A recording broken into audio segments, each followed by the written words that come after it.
সদস্য ইভেন আমি একজন কর্মকর্তা সংগঠন। কর্মকর্তা, মানে আপনি এখন পলিটিক্সের সাথে জড়িত আছেন কিনা? না না, এটা অরাজনৈতিক সংগঠন, আমাদের কোনো পলিটিশিয়ান।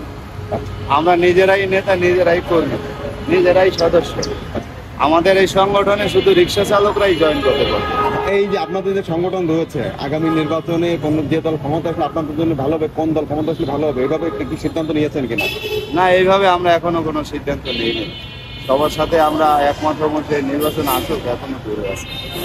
কাজকর্মকে ভালো করে দেখি, সংস্কার কত দূর, কর্ম তো আসলেই এখন সংস্কার কত দূর হয়, আমাদের বৈষম্য কত দূর হয়। যে আমাদের সংবিধানে যদি আমাদের কোনো অনুচ্ছেদ থাকে, সেটা আমরা শ্রম আইনের ভিতরে পাবো না কোন সরকারের মধ্যে পাবো, সেটা আমাদের দেশবাসীর কাছে পরিষ্কার করতে হবে। আর যদি শ্রমের নীতিমালায় আমাদের কোনো অনুচ্ছেদ থাকে, সেটা ওখান থেকে আলাদা করতে হবে। রাজনৈতিক কোনো প্রোটেকশনে আমরা থাকতে চাই না, কারণ রাজনৈতিকরা আমাদের দেখে না, আর আমাদের কথা ভাবেও না, শোনেও না।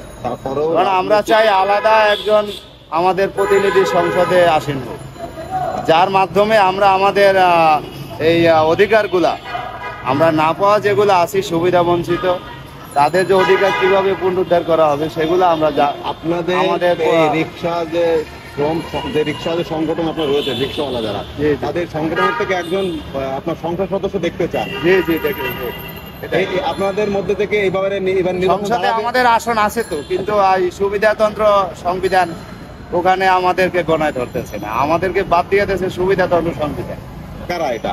এটা সংবিধান প্রণেতা ডক্টর কামাল, উনি তো এখন বর্তমান সংবিধান তৈরি করছেন, কিন্তু এই সংবিধান তো ওনার মন গড়া সংবিধান।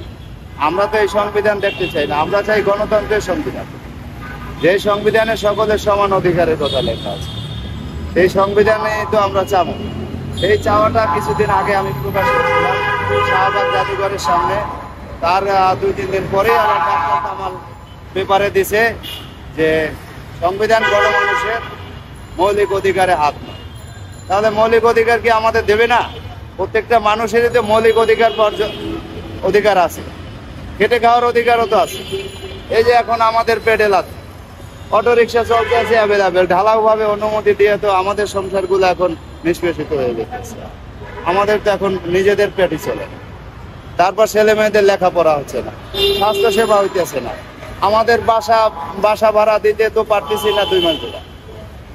দৈনন্দিন খাবারের বাজারের ঊর্ধ্বগতি, আমার বাজার সদাই করতে পারতেছি না, ঠিক মতো ইনকাম হইতেছে না, পরিবারের ভরণ পোষণের দায়িত্ব কিভাবে পালন করবে?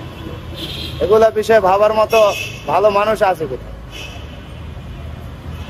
এই ডক্টর ইউনূস উনি অন্তর্বর্তী সরকার মানে সকলের সরকার, সকলের কথাই ওনার ভাবতে হইবে। এখন কিছু যদি সুবিধাধারীদের কথা ভাবে, এটা ওইটা ভাবে, তাহলে আমাদের তো আর কোথাও যাওয়ার জায়গা থাকবে না। যার উপরে জাতি নির্ভর করে তার জন্য সবাই ভাবে, তা আমরা তো তার উপরে দৃষ্টি দিয়ে আসি যে সে আমাদের জন্য কি সংস্কার করে। এ বিষয়ে আমরা কথা বলবো তার সাথে। আমাদের প্রোগ্রাম কথা কি বলেছেন? কথা একবার বলেছিলাম, কিন্তু ওনার সাথে সরাসরি কথা বলতে পারিনি, চিঠি দিয়েছিলাম আগস্টের 21 তারিখ। তারপরও বিভিন্ন সেমিনারে আমরা এগুলা জানাইতেছি, দাবি দেওয়া জানাইতেছি, আমাদের সুবিধা আমরা কি পাইনি, আমাদের অসুবিধা কি, সমস্যা কি, এগুলো আমরা জানাইতেছি। এখন যদি তাদের সংশ্লিষ্টরা যদি না শুনে, না মানে, তাহলে এরা কিভাবে শুনবে? আপনারা তো সাংবাদিক আছেন, আমাদের সাথে নিয়মিত মেশেন, আমাদের সাথে কথা বলেন, আমাদের গাড়িতে চলেন, ঝড় বৃষ্টি শীত বন্যা সব সময়। তা আমাদের দুঃখগুলো কি, আমাদের সমস্যাগুলো কি, এগুলো তো দেখেন, কিন্তু আপনারা প্রকাশ করেন। আমি শহীদ মিনারে সবাই বলছিলাম গত শনিবার যে সাংবাদিক ভাইরা আমাদের দুঃখের কথা প্রকাশ করেন, তারাও ওই স্বার্থবাদীদের কথাই বলেন। তা আমাদের নিয়ে ভাববে কে? আমাদের দেখার আছে কে বলতে পারেন? এভাবে আমরা দিন দিন শেষ হয়ে যেতেছি। পেশাজীবী রিক্সা চালকরা এখন তাদের পিঠ দেওয়ালে ঠেকে গেছে। এই রিক্সা তো আন্তর্জাতিক স্বীকৃতিপ্রাপ্ত, এই রিক্সা তো জাতিসংঘে অনুমোদন আছে, এই রিক্সা জাতীয় শাহবাগ জাদুঘরেও আছে, এই রিক্সা রাজধানীর সৌন্দর্য বর্ধনে আছে, এই রিক্সা জাতীয় ফুটবল খেলায়ও ব্যবহার হয়েছে, এই রিক্সা করোনার ভিতরেও তাদের জীবন মরণ দিয়া রোগীদের সেবা দিচ্ছে। এই রিক্সা 52 সালের ভাষা আন্দোলন ও রাজপথে ছাত্রদের সাথে ছিল। সমস্ত দুর্যোগকালে এই রিক্সা চালকরা দেশ রক্ষা করে। কিন্তু এই জাতি ক্ষমতায় বসে সংস্কারের নামে তারা নিজেদের কথাই ভাবে, কিন্তু এই জাতির কথা ভাবে না। আমাদের দেখবে কে? এই জাতির শিক্ষিত সমাজ যদি আমাদেরকে না দেখে আর দেখার আছে কি? আপনার অটো রিক্সা চালকরা আন্দোলন করছে রাস্তায় নেমে, ওরা চালার অনুমতির জন্য। অটো রিক্সার তো সংবিধানে কোনো অনুচ্ছেদ নেই, সংবিধানে ওদের কোনো দাবি নাই। আপনারা যারা পায়ে পেডেল, এর বিরুদ্ধে কোনো অ্যাকশন নেননি কেন? এর বিরুদ্ধে আমরা অ্যাকশন নিয়েছি। তাছাড়া আমাদের তো সিটি কর্পোরেশন লাইসেন্স আছে। যদি এটা সরকার চিন্তা ভাবনা করে যে না এটা রাখবো না ওটা রাখবো, তাহলে আমাদেরকে কি করবে সেটাও তো আমাদের সরকারি ভাবে সিদ্ধান্ত নিয়ে যদি ওদেরকে বয়কট করে, ওদেরকে যদি অনুমতি না দেয়, সেক্ষেত্রে তো বিশৃঙ্খলা হইতে পারে, তাই না? বিশৃঙ্খলা যাতে না হয় এই জগৎটারে থামানো যাবে না। এভাবে যদি কেউ উস্কানি দিয়ে থামাইতে চায় সেটা পারবে না। তাতে রাষ্ট্র ক্ষমতায় যেই থাকুক সে একটা পেছে পড়বেই, কারণ জনতার স্রোত কেউ থামাইতে পারবে না, আর নদীর জলের স্রোতও কেউ থামাইতে পারবে না। তা যদি একটা পরিকল্পিত একটা আলোচনা করে যদি এইটা কিভাবে নিয়ন্ত্রণ করা যায়, এই নিয়ন্ত্রণের জন্য যদি একটা আলোচনা করে আমাদের সাথে। আপনি সবসময় জানেন, মনে করে দেখেন, কুমার দিয়া কিন্তু স্বর্ণকারের কাজ হয় না, আর ডিপ্লোমা ইঞ্জিনিয়ার দিয়ে মাটি কাটার কাজ হবে। তাহলে যে যে কাজটা করে বাস্তবিক পক্ষে তার ওইটার প্রতি জ্ঞান আছে। তাই এইটা নিয়ন্ত্রণ করার জন্য এই জাতীয় রিক্সা চালক সংগঠন সমস্ত পরামর্শ দিতে প্রস্তুত আছে। আপনারা যদি উপর মহলে আমাদের সাথে একটু যোগাযোগ করাই দিতে পারেন, তাদের সাথে পরামর্শ কিভাবে এটা নিয়ন্ত্রণ করা যায়। এতে কেউ মারামারিও করবে না, আর কেউ যুদ্ধও করবে না, কেউ কাটাকাটিও রক্তাক্তও করবে না। একবার সুন্দর সুশৃঙ্খল ভাবে এই অটো রিক্সা ইভেন এই প্যাডেল চালিত রিক্সা দুটোটাই নিয়ন্ত্রণ থাকবে, আর রাজধানীর যানজট নিরসনে এই রিক্সা চালক সংগঠন কাজ করবে। তাছাড়া আমরা 53 বছর দেখতেছি যানজট নিরসন এখন ক্যান্সারে পরিণত হয়েছে। কিছুতেই তাদের পরিস্থিতি সামলানো সম্ভব না। আমরা পেপার পত্রিকায় দেখি, আমরা এই রিপোর্টার ইউনিটেও একটা চিঠি দিয়েছিলাম, সেখানে যে বিষয়টা লিখছিলাম সেটা শুনলে যে কেউ মনের ভিতর রাখে উত্তেজিত হওয়ার কথা, কিন্তু আসলে কথাটা সত্য, তাই তারা উত্তেজিত হয় না। আমাদের কথা তারা বলেও না, প্রকাশও করে না। বাংলাদেশ প্রতিদিনও নঈম নিজামের কাছে দিছি, সেও প্রকাশ করে নাই। সময় মিডিয়ায় দিছি, সেও প্রকাশ করে নাই। দেশ টিভিতে দিছি, সেও প্রকাশ করে নাই। আসলে আমরা কি এ দেশ, আমরা কোন জাতি, আমাদেরকে দেখবে? আপনি আমার কথা, আমি হয়তো রিক্সা চালক, আপনার মতো শিক্ষিত ভাষায় অনেক বুঝায় কইতে পারি না, কিন্তু কথা যে বলতেছি এটা তো কোনো একটা মূর্খ লোকের কাজ না। শিক্ষিত হইলে সেও আবার অনেক জ্ঞানী হয় না। তাহলে আমাদের ভিতরে শিক্ষা কম থাকলেও মেধারা তো আছে, জ্ঞান বুদ্ধি তো আছে। তা আমরা ভালো চিনি, মন্দ চিনি, উপর নিচ ডান বাম সবই বুঝি। তা আমাদের সাথে যদি একটু আলোচনা করে, তাতে বর্তমান সরকারের মুখ উজ্জ্বল হবে, আর দেশের সব জনগণ সেবা পাবে, আর দেশের মানুষ আবার স্বস্তিতে টেক বাংলাদেশ দেখতে পাবে। আমরা সেই পরামর্শ দিতে। আপনি রিক্সা চালাচ্ছেন কত বছর ধরে? আমি রিক্সা চালাচ্ছি 1997 সাল। 97 সাল থেকে? 97 সাল থেকে এ পর্যন্ত রিক্সা চালিয়ে যাচ্ছে। হ্যাঁ, এই ইউনিভার্সিটি বুয়েট, ঢাকা মেডিকেল, এই নীলকাতে আমার এখানে অসংখ্য সদস্য আছে। আপনাদের সংগঠনের সদস্য কতজন আছেন? আমার সংগঠনে আপাতত আমাদের অনিবন্ধিত বলে নিবন্ধন দিচ্ছে না। আমরা শ্রম মন্ত্রণালয়ে অনেক ঘোরাঘুরি করছি, সিটি কর্পোরেশনে আবেদন করা আছে, প্রধানমন্ত্রী কার্যালয়ে আবেদন করা আছে। আমরা অনেক দৌড়াদৌড়ি করতেছি, আর এই শহর থেকে যানজট নিরসন করতে ডিএমপিতে আমরা চিঠি দিছি। এই বুয়েটের অধ্যাপক মহজেম স্যারের কাছে চিঠি দিছি, দায়িত্ব ওনাদের কাছে।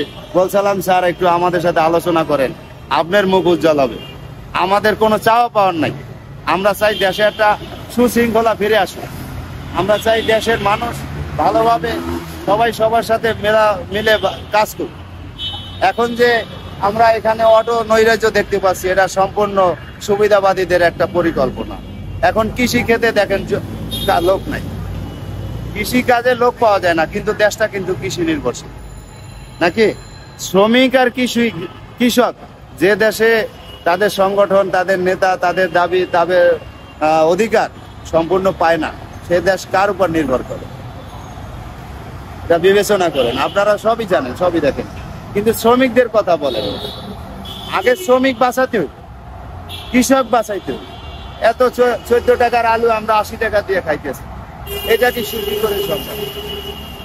মাত্র 18 কোটি মানুষের জন্য যদি 190 জন সিন্ডিকেট থাকে, এই সিন্ডিকেট 18 কোটি মানুষকে ভাঙতে পারে না। অবশ্যই পারে, কিন্তু এই সুবিধাবাদীরা এটা শক্ত প্রোটেকশন বসেছে। কিন্তু এর জন্য যদি আলোচনা করা হয়, সূক্ষ্ম আলোচনা এবং যৌক্তিক কাজ করলে দেখবেন এটা ধীরে ধীরে নিয়ন্ত্রণ হবে। আপনারা সেই ব্যবস্থা যদি করতে পারেন, আমাদেরকে ওই জায়গায় বসায়া তাদের সাথে পরামর্শ করায় দেন, আমরা যাতে আলোচনায় সমাধান চাই। আমি একজন আলোচনার দূত। আমি চাই না যে দেশে কোনো উশৃঙ্খলতা হোক। এই যে আন্দোলনে 24-এর আন্দোলনে আমার রিক্সা চালক অনেক ভাইরা মারা গেছে, কেউ কোনো স্বাস্থ্য সেবাও পায় নাই, কেউ কোনো সরকারি সহযোগিতাও পায় না। এখনো ঢাকা মেডিকেলে আছে, আমার গ্যারেজের পাশের গ্যারেজে আছে, আমার এলাকায় আছে, আমার কাছে এই সমস্ত নিউজ আসে, কিন্তু তারা কোনো সরকারি সহযোগিতা আপনারা কি সহযোগিতা চাননি কখনো, বা আবেদন করেন না? এই যে আবেদন করছি, আবেদন করলে দেখা যাইতেছে আমরা রিক্সা চালকদের ভিতর দেখবেন যে বলতে গেলে এখন এই রিক্সা চালকরা সত্য কথা বলে না, লজ্জায়। কারণ পূর্বপুরুষ কারো বড় লোক ছিল, কারো জমিদার ছিল, কাদের বাড়িঘর ছিল, রিক্সা চালায়, পূর্বের লজ্জায় বর্তমানে সত্য কথা বলে না। অনেক রিক্সা চালকের দেখবেন পরিচয়পত্র নাই, তাদের আইডি কার্ড নাই, কারো জন্ম নিবন্ধন নাই। এমনকি এই শহরে যে রিক্সা চালাইতেছে তার একটা পরিচয়পত্র নাই, যে সে কোন গ্যারেজে গাড়ি চালায়, কোন বাসায় থাকে, কোন এলাকায় তার বসবাস, স্ত্রী সন্তান কোথায়, তার পরিচয়পত্র নাই। কিন্তু এই জন্য রাস্তায় কোনো দুর্ঘটনা হইলে আঞ্জুমান মফিজুল ইসলাম হয়ে যায়, স্বজনরা পায় না তার খোঁজ খবর। এই জন্য পরিচয়পত্র দেওয়ার জন্য আমরা সংগঠন থেকে একটা উদ্যোগ নিয়েছি, কিন্তু অনিবন্ধিত বলে সে কার্যক্রম চালাইতে পারছি না। আমার ভাই আর এক ভাই শোনে না, আমার কথা আরেকজনে শোনে না, ওর কথা আরেকজনে শোনে না। সবাই তো একটা এখন পর্যাপ্ত বয়সী। তাই যদি এটা সরকারি যদি আইনগতভাবে যদি আমাদেরকে কোনো আইনের কোনো প্রোটেকশন দেওয়া থাকতো, কোনো আইনের ছায়া থাকতো, আমাদের একটা প্রতিনিধি থাকতো, তাহলে এদের সমস্ত কিছু জীবন। কিন্তু এখন এরা একদম ছত্রছাত্র। সর্বশেষ এই অন্তর্বর্তীকালীন সরকার ডক্টর মোহাম্মদ ইউনূস সাহেবের কাছে আপনাদের আসলে চাওয়াটা কি? আমরা ভেবেছিলাম উনি যেহেতু একজন উনি পূর্বে রাজনৈতিক ব্যক্তিত্ব না, উনি একজন নোবেল বিজয়ী এবং বিশ্বে ওনার অনেক রাষ্ট্রে স্বনামধন্য মানুষ। উনি যেহেতু একজন গণমানুষ, উনি সবারই দুঃখ দুর্দশা বুঝবে।